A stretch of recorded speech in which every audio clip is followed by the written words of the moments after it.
Before starting enteral feeding, I would first go into the room, wash my hands, introduce myself, and then tell the patient why they're getting the feeding if it's their first time and provide that proper instruction. Otherwise, if they've already had a feeding, I'll ask them how the last one went, were there any problems, are you like having discomfort? Do you absolutely hate it? Make sure that they don't refuse the feeding, and if they do, document it properly. Um, and then I will check them for dehydration. I will check capillary refill, turgor, maybe even do a neural assessment if they're like a vented patient. Um, and then I'll check their bowel sounds, make sure everything's at baseline, it's not hypo or hyper. I'll also want to make sure that there's no allergies to the feeding, especially if it's their first time. For example, like BKA allergy with maple syrup, urine disease could be a problem. And those people actually get a lot of feedings. Um, After that, I will check the tube placement, make sure that's where it's supposed to be. And then I will document that first assessment, and then I will go grab my supplies. I will get the proper feeding and the proper amount of it. I will get a graduated cylinder and a 60 ml syringe. I will also grab either a container of regular water or sterile water, and then bring that to the patient's room, wash my hands, don gloves, set up my equipment next to the bedside. I'll provide privacy, then I'll position the patient into high Fowler's position. I will then, again, check that the measurement is correct on the nair, and I will also then ask unclamp sorry, unclamp the tubing and aspirate 15 about 15 mils of gastric content. I will check that for pH. If they're receiving continuous feedings, I will want to use a pH meter just to use precision.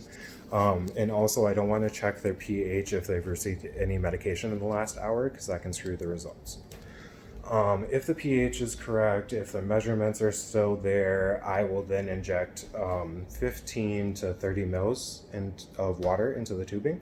And that's like kind of like flushing an IV. It's checking for patency. Is it hard to push it? Is there any resistance at all?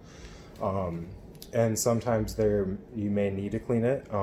Sometimes, like in home healthcare, you can use Coke, and it will kind of eat whatever food residue is left in there, and it won't, cause any problems for the patient because it's just Coke. They're drinking pop.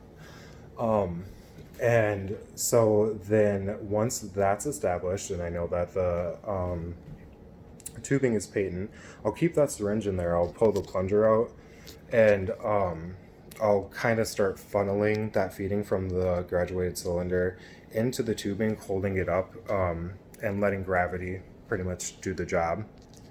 Once that's through and the feeding is almost done, I'll then grab another 30 mils of water, and then I'm just going to put that into to help flush the rest of that through, kind of exactly like a IV flush. Again, we're going to flush again to make sure that med gets through.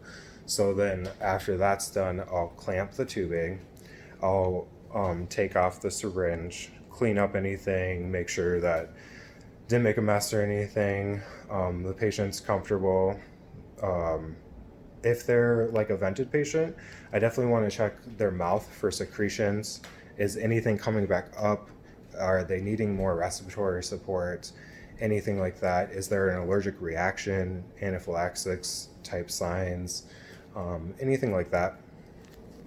And then if that's all good, the patient's comfortable, I'll keep them in high Fowlers for at least 30 minutes after that feeding.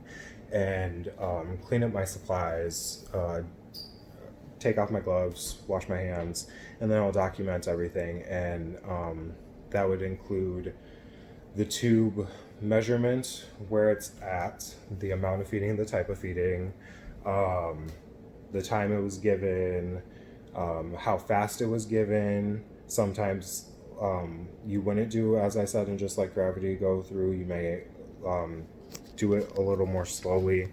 Just depends on the patient and the situation. And they may also just have a kangaroo pump, so you may just hang that. So you want to put the rate at which that kangaroo pump is going. You also want to document how the patient tolerated the feeding, and bowel sounds. Are they dehydrated? Are they passing stool? Everything like that. And once that's all documented and the patient's comfortable, the task is done. Thanks.